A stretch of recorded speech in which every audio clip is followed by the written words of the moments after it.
Broadcasting from the studios of AM 950 KTNF, the progressive voice of Minnesota, and airing on WCPT 820, Chicago's progressive talk where facts matter. Welcome to The Gailey Show, the only daily LGBTQ news and talk show on the radio in the United States. I'm your host, John Parker, also live streaming on our YouTube channel right now. And if you like what we're doing, click that subscribe button and leave us a comment about what we're going to be talking about today, because we're going to be unpacking a really big issue.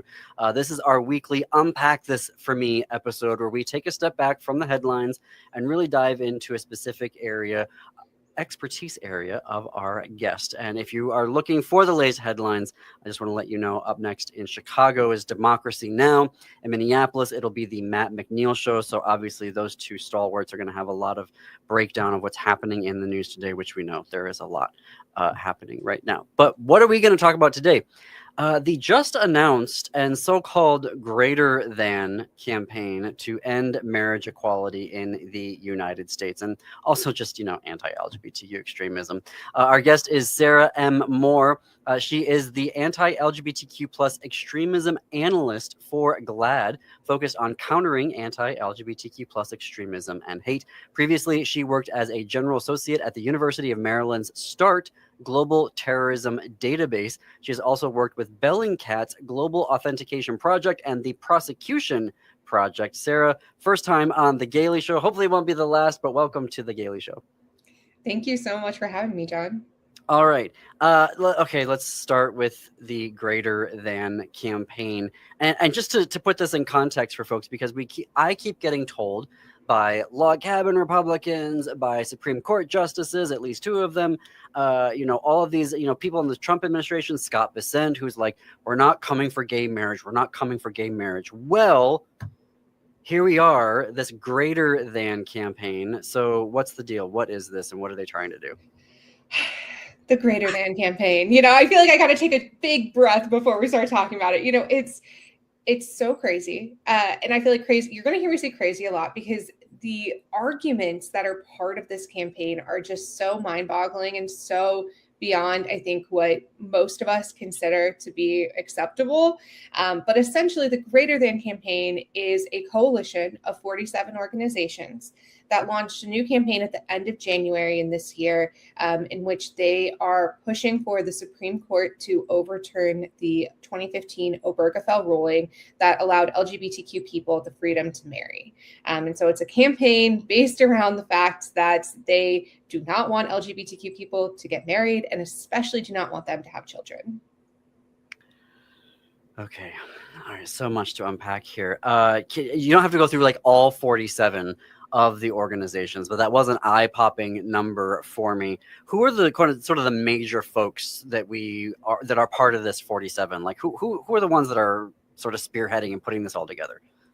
Yeah, so it's really interesting when we're talking about greater than, because I think, when we say 47 orgs, I think a lot of people, their minds like kind of explode a little bit, because they're like, how can I possibly make sense? Exactly. Me too. When I first heard about this, how can I make sense of like 47 different organizations? There's so many different power players, so many people backing them, all of these different aspects that are really hard to kind of understand what's at the heart of this matter. And that's their intention, right? They have all of these different organizations signing on because they want to kind of obfuscate the main leaders behind this and the big donors that are behind this. The kind of the top organizations that are leading this campaign are Them Before Us, and a number of other big kind of these like pseudo legal / maybe church organizations that have been a historic part of the fundamentalist Christian movement in the US. Groups like Focus on the Family, the Family Research Council.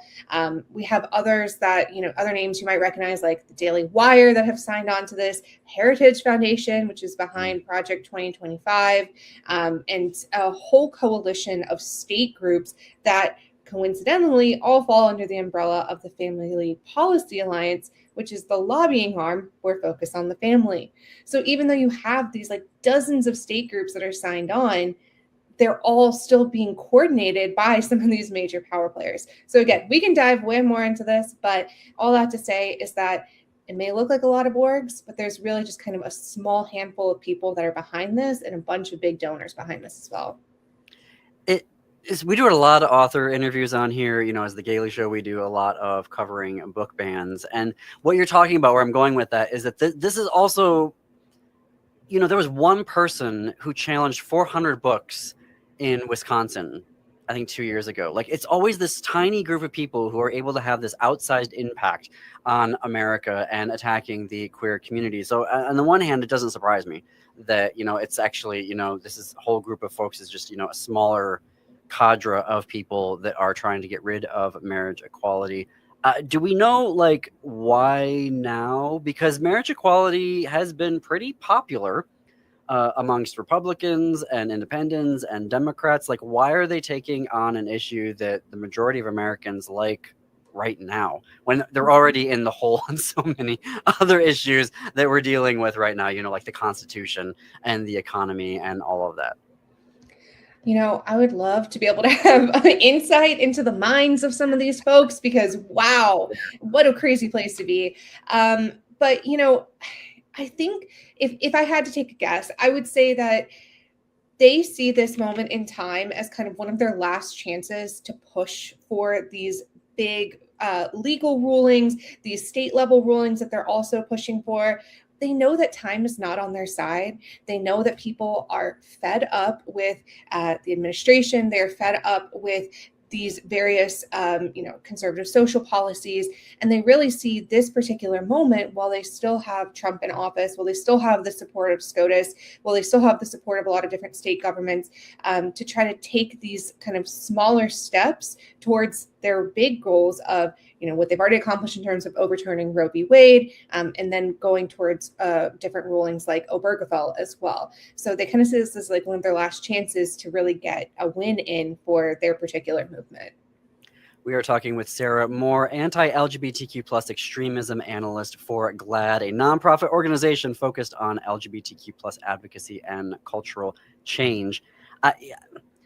That resonates, this idea, this last gasp, or not last gasp, I wish it was last gasp, but this idea that they're never going to have it as good politically as they have it right now with the court and the executive branch. And does Congress even exist anymore? I don't even know if it exists anymore, but, ostensibly on paper, it's there.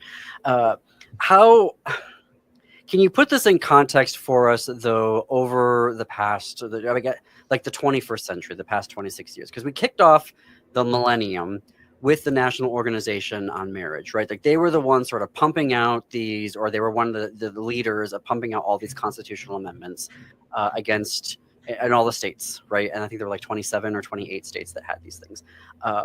And then we get the Obergefell ruling that basically said, nope, we're done with these, which means that there's a lot of states that still have these constitutional amendments on the books. Where does this fit in greater than with that original, like, National Organization of Marriage movement? Like, are you seeing this as something that is different, or are they just sort of grabbing the taking up the flame from the ashes of that particular movement? Yeah. So, I think we could even take it back one step further too. We can, there has long been a movement in this country that is ostensibly centered on, quote, protecting the kids, but which is really just a hate-based campaign that is going after LGBTQ rights. We have seen this since, the origins of the LGBTQ rights movement back in Stonewall. For example, we first had Anita Bryant with her Save the Children campaign. This was a move first based out of Florida that was seeking to overturn their county rulings that banned discrimination on the basis of sexual orientation. And then they moved all the way out to California with Proposition 6, that was an attempt to get California to ban LGB teachers from openly, being out in the school district. And that's actually where we see, kind of gay rights pioneers like Harvey Milk really come into the picture, fighting back on these really insidious local rulings. But we also see this kind of cult of celebrity around people like Anita Bryant that are taking these campaigns and taking them to the national level. Cut forward to 2010, we're talking about Maggie Gallagher, the National Organization for Marriage. Maggie, a very interesting person who herself has been divorced and has in the minds of like the Greater Than campaign, a less than optimal family for raising children in. We're seeing these people reiterating these same ideas of needing to have this official sanctity, quote, sanctity of marriage in order to produce the next generation in the way that they see fit. It also, I mean, the Moms for Liberty, they're also about the kids, they're always screaming about the kids, and yet they have pedophiles that they're having to constantly be kicking out of their organization, or just outright criminals who are stealing things. Can you break down this argument? I don't even know how much time I want to give to the argument, but this idea that, and they're just resurrecting it again, this idea that queer people are dangerous for kids. It's an age-old argument, right? And we know it is just so false. If there's one thing that is kind of a universally beloved trope, it's this idea that, kids are our future and we'll do anything we can to protect this childhood innocence, right? And that's an idea that like everybody can get behind. And so if you frame a group that you hate or a group that you want to take rights away from as attacking this sacred, this sacred object, this idea of childhood innocence, then you can do virtually anything to that group. And so we've seen that same trope being repeated throughout, the scapegoating of all different communities that aren't just the LGBTQ community. The idea that, these like racist tropes about Black men, taking the innocence of white women when they engage in like interracial relationships.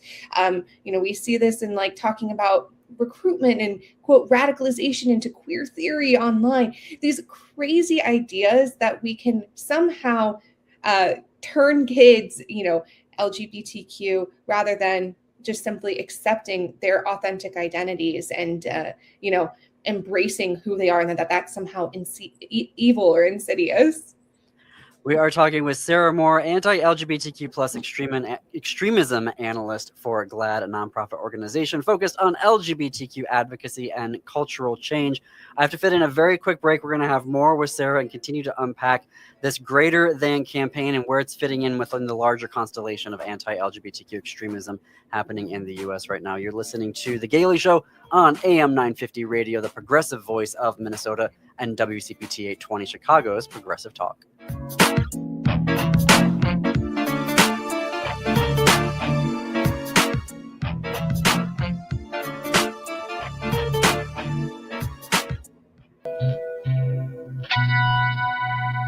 Welcome back to The Gailey Show. I'm John Parker. We're coming up on the bottom of the hour. This is our weekly episode we call Unpack This For Me, where we sit down with an expert guest to take a deep dive into an issue facing the LGBTQ and Allied community.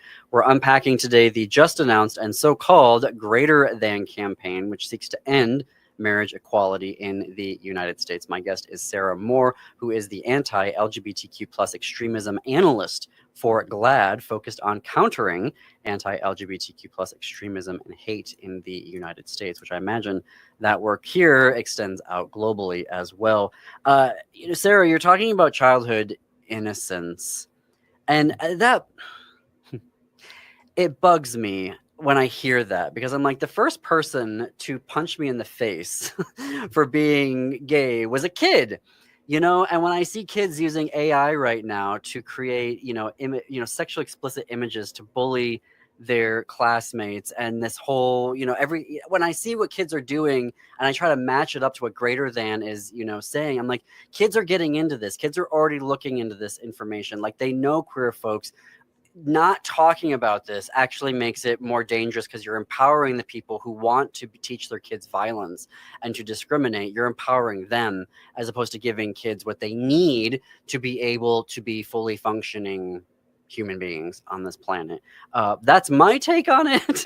But what is your reaction to this idea of, childhood innocence and how we are teaching our kids to be good humans? Yeah. So much of the current anti-LGBTQ movement right now is being couched in this idea of, quote, parents' rights. And I always have to put quotes on this, because what they really mean by that is parents' rights for like a very select handful of people. They mean parents' rights for the moms for liberty types who want to be able to review every aspect of their kids' school curriculums. If they see any mention of LGBTQ issues, if they see anything that would portray the United States in a less than favorable light, they see anything touching on issues of racial justice or social equality, they want to be able to go in and remove that. They're either remove their child from that situation or remove that from the lesson plan altogether. And that's not parents' rights. That's a small minority of parents that are trying to take over our entire education system and damage the rights of LGBTQ parents who already, are facing discrimination on these other aspects.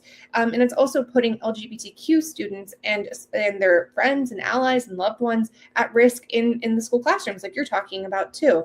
If we're treating being LGBTQ as a taboo subject, how are kids supposed to feel when they're trying to explore their own aspects of their identity? They're trying to learn who they are. And all they're hearing is that this is something you can't discuss. This is, something that is bad, that's wrong, that's evil. I mean, that to me is blatant discrimination. And it can only lead to situations like you're describing, where kids are being targeted for being gay or being trans in school. Mm-hmm. I want to unpack this because it's remarkably successful, but I feel like we're maybe turning a corner on the Moms for Liberty stranglehold on school boards, because we're starting to see, especially last year, I track school board elections, which is super nerdy, but this main site of power for affecting LGBTQ kids right now, and we're seeing them lose on school board elections, at least in 2025. Hopefully this continues to be a trend. But can you unpack for us further this idea of parents' rights not being for all parents? Because the parents who want to have LGBTQ curriculum in there, who want to have gay straight alliances in their schools, they're being sidelined and they're not being given these rights. And there are certain courts, Supreme Court, who seem to be A-okay with this argument of, well, parents' rights, but only for some. Exactly. I mean, the whole parents' rights concept is a Trojan horse for equality positions writ large. It's a term that a certain group of parents are using, and to be clear, some of them aren't even parents, but it's a term that they're using because it hides their true intentions. Nobody is going to go out and vote for a candidate that's running on an anti-LGBTQ campaign broadly, but they are certainly going to support somebody who claims to be a champion of the parents. Again, this is striking that kind of very basic chord of hitting on these ideas of protecting the children, these ideas of parents as like the bedrock of society. Besides the fact that they are most definitely not including all parents in this parents' rights argument. They're not including the parents of LGBTQ kids. They're not including parents who themselves are LGBTQ. They're not including the vast majority of people who support, for example, marriage equality in these discussions, which, the vast majority of Americans do believe in. And so it's really just a Trojan horse to push these kind of policies into the school boards and to really change how our next generation of Americans are going to be growing up.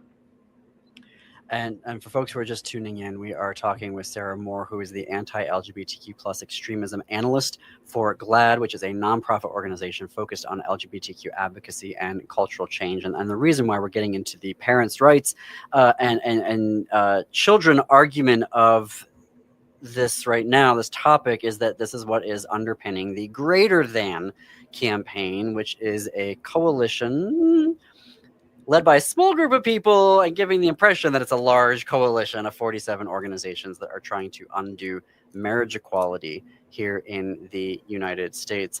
This is the question, and I'm sure this is going to be a commiseration question here, which is what I get from a lot of folks, and I'm sure you get this as well, is why are they so obsessed with us? Like, why can't they just go and live their lives? There's going to be so many answers to that question, right? So yes, it's a commiseration question, and then it's like, why are they so obsessed with us? I think that there is something so fundamental to queerness and to the ways in which we express ourselves and the ways in which we accept so many different kinds of family structures, of life paths, of like simply having relationships with the people around us, that it really threatens their fundamental worldview. And because we are such a beautiful, vibrant, diverse community that expresses ourselves so loudly and freely, it also provides them with this kind of shield for all of these other more nefarious actions that they want to get into.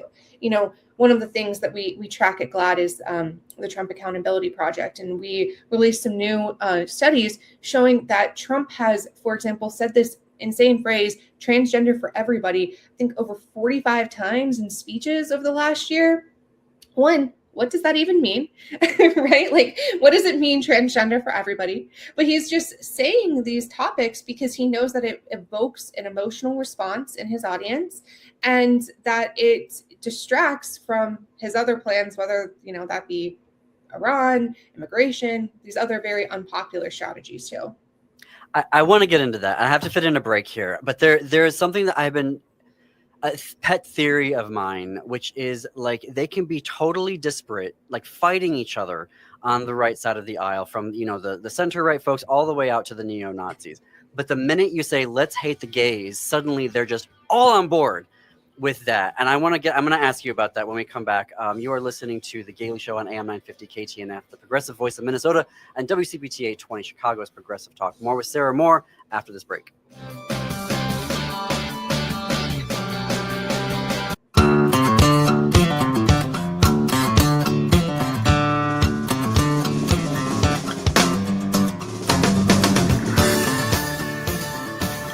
From the studios of AM 950 KTNF, the progressive voice of Minnesota, and airing on WCPT 820, Chicago's Progressive Talk. Welcome back to The Gaily Show. I'm John Parker. It is 33 minutes after the hour.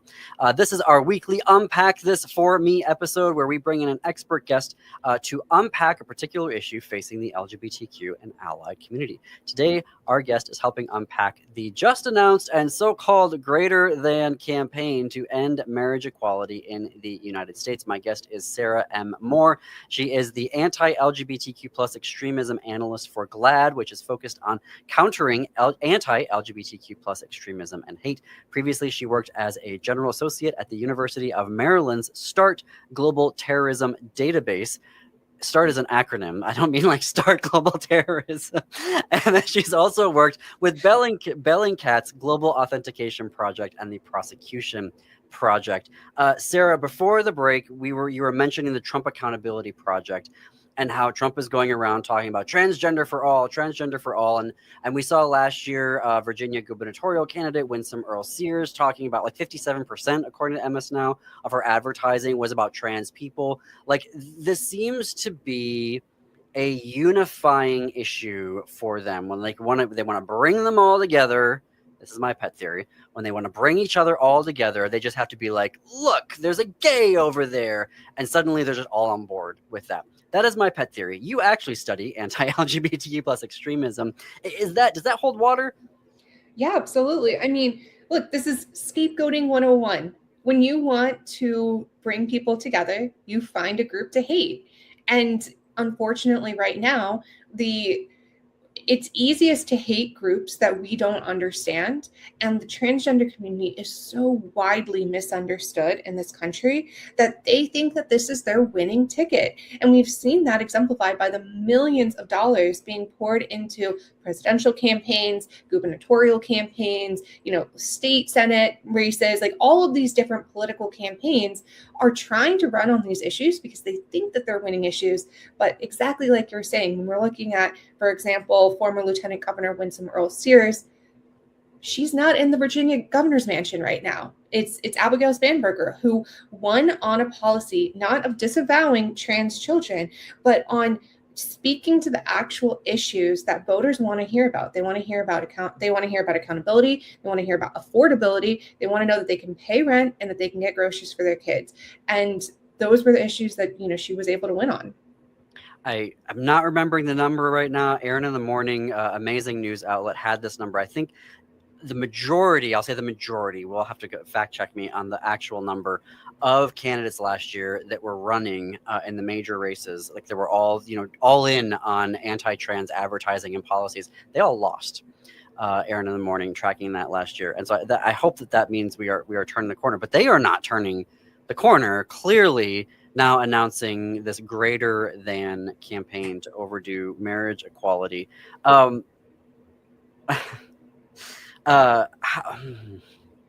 Where do we go from here, Sarah? Like, how are we countering this right now? Because the thing that worries me most about the greater than campaign is that we have an issue that broadly popular, like 3/4 of Democrats, 3/4 of independents, about 65% of Republicans, trending a little bit down. And the reason why it's trending down is because they have this amazing ability to pump out propaganda, lies, disinformation, attacks, because they have this amazing media apparatus. You work for an organization that studies media and also awards media, right, as well, and tracks queer people in the media. Like, this is what scares me the most, is that, okay, maybe the Supreme Court is saying, no, we're not going to take it up, but we're about to go into now a period where they are just going to be trashing us even more on an entirely new flank here. How do we begin to deal with this? Like, what are things that you think that we can do that'll be effective in countering this campaign of hate that's just going to amp up here over the next 3 years? Yeah, I mean, it's a big question, right? And to your point, we have seen how embedded media and media advocacy campaigns are in pushing these far-right ideas. I mean, even just looking at the Greater Than campaign, for example, one of the notable organizations that is, for some reason, not one of the top, listed as one of their leaders, but is definitely a big backer of this, is the Heritage Foundation. And that was exemplified by the fact that the Greater Than campaign got an exclusive in the Daily Signal, which is the Heritage Foundation's far-right media arm, right? So we see that, like, these research groups, these legal groups, these media groups, they're all tied in to the same people. They're all reading from the same playbook. And they're trying to make it seem like this is a grassroots movement, but in reality, it's being pushed by a couple of very powerful people with a lot of hate in their hearts. For me, I think when we're looking at this, the best thing that we can do is focus on, how do we find commonality and pushing back on this. In the Greater Than campaign, one of the things that's so insidious to me is that the fact that, it's not just LGBTQ people that they're targeting in this. If their central argument is that, marriage is equivalent to family structure, and that if you don't have a married mom and dad, that is not a real family, and that your kids are going to be at a disadvantage, that your kids are going to be somehow harmed by not having that. And so that not only targets LGBTQ parents, but it also goes after single parents. It goes after households where they have legal guardianship over their kids. They're being raised by grandparents or other family members. It goes after people who are divorced and remarried. They're saying that stepmothers and stepfathers, because they don't have a biological connection to these kids, are somehow incapable of also parenting them or loving them or giving them a good outcome in life. There's so many different iterations of a family, and only a handful of this is talking about LGBTQ issues. And so I think if we really showcase how this affects not just our community, but the vast majority of people in the U.S. who have experienced these non-traditional family structures, then I think that we can really raise awareness of how insidious and evil this kind of campaign is, and why the freedom to marry is such an essential right to all Americans. Mm-hmm. I feel like there's some Democratic think tanks, a certain West Coast governor, that have taken the bait. I'm not going to name names. We talk about them enough on this show, so what I'm talking about. But what I'm trying to figure out is they think that these Democratic think tanks and these pollsters, this governor, thinks that they are doing this, having this good faith conversation, but they've taken the bait. And it's just so clear, like, the only people you're just antagonizing queer voters right now. You're not actually making any inroads. But why do you think, or do you have a theory on why there are these folks on the left that are sort of trying to say, yeah, let's go in on this. Like, yeah, let's talk about and, you know, have some compromises on LGBTQ rights. You know, this is not a new phenomenon. Mhm. You could look at something like, for example, women's suffrage. We saw that there was a broad coalition of women who pushed for the right of women to vote, women of color alongside white women, even though, you know, white women were the primary basis of this movement. And the second white women were able to have the right to vote, what did they do but turn on the women of color who helped in this movement and say that we should not, you know, enfranchise people of color and that they should have lesser than rights. I think, unfortunately, we're seeing a very similar parallel happening right now within the LGBTQ movement, where there's a small but very vocal minority of folks who have these, quote, established rights. And I say established because we're literally talking about a campaign that would undermine these rights, who are saying, we're good, we're equal, we're fine, we don't need to do anything else here. And, you know, these crazy trans people are, you know, pushing for, quote, equality, and they don't see it as an issue. They don't see it as something that affects them. And I think we're seeing that play out in, like you're talking about, a couple of Democratic governors or congressmen who see this as an issue that they can flip on without alienating their base, without understanding, you know, first of all, the LGBTQ movement was built on trans rights. It was built by trans pioneers. Look at Sylvia Rivera, look at Marsha P. Johnson, you know, and we cannot at this moment turn our back on these folks, not only because it's wrong on a moral level, but also because our rights are not safe either.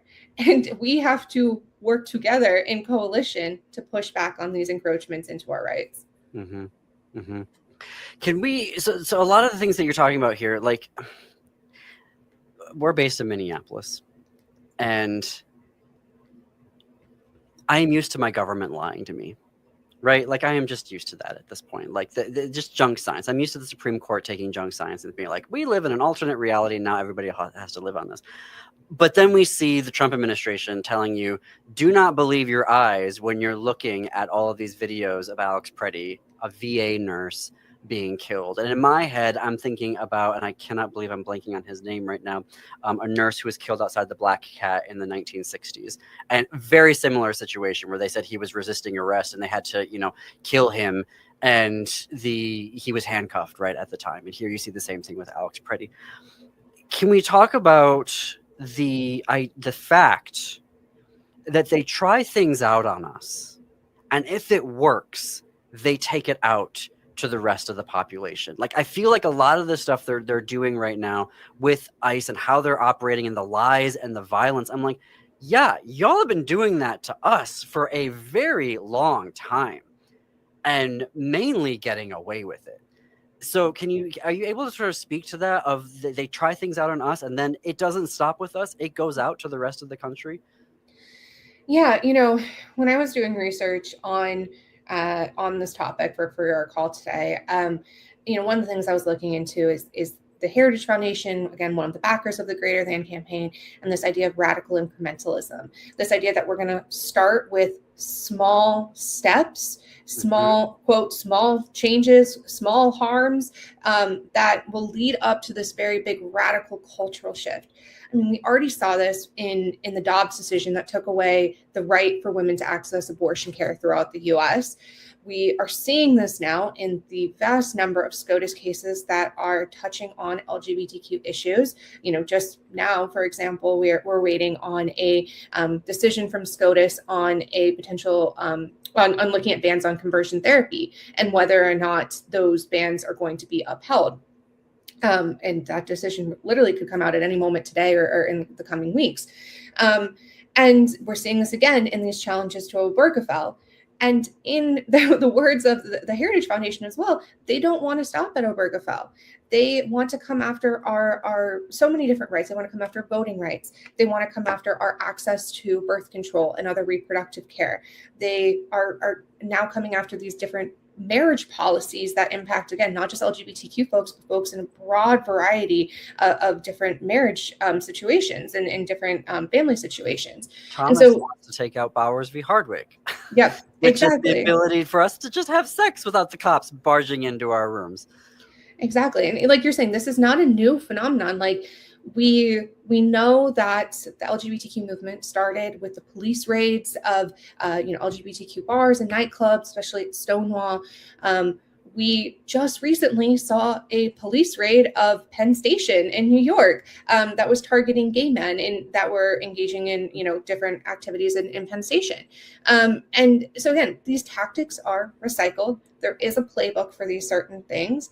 And when they don't have another scapegoat, another person to blame, they just pull out that old playbook and see, okay, what worked before and what can we use again here? Mm-hmm. Mm-hmm. And I think that's very, very well put. And for folks who are, listening right now and not part of the community, and you're like, well, it's sad what's happening in the queer community. We need to work for queer rights. If you don't think this is coming towards you, like how ICE is operating is how they've been treating queer folks for 100 years. And frankly, how ICE is acting is also how the slave patrols worked, before Civil War. So there's a lot of things they've been trying out on marginalized communities here for a very long time. And we're seeing it play out with how ICE is working. And I'm very obsessed with ICE right now because we're based in Minneapolis, and that's dealing with that still. But I have another break to fit into. We're going to have more with Sarah Moore, who is the Anti-LGBTQ plus Extremism Analyst for GLAAD, which is a nonprofit organization focused on LGBTQ advocacy and cultural change. So more with Sarah when we come back. You're listening to The Gailey Show on AM 950 Radio, the progressive voice of Minnesota, and WCPT 820, Chicago's progressive talk where facts matter. Stay tuned. Quick break.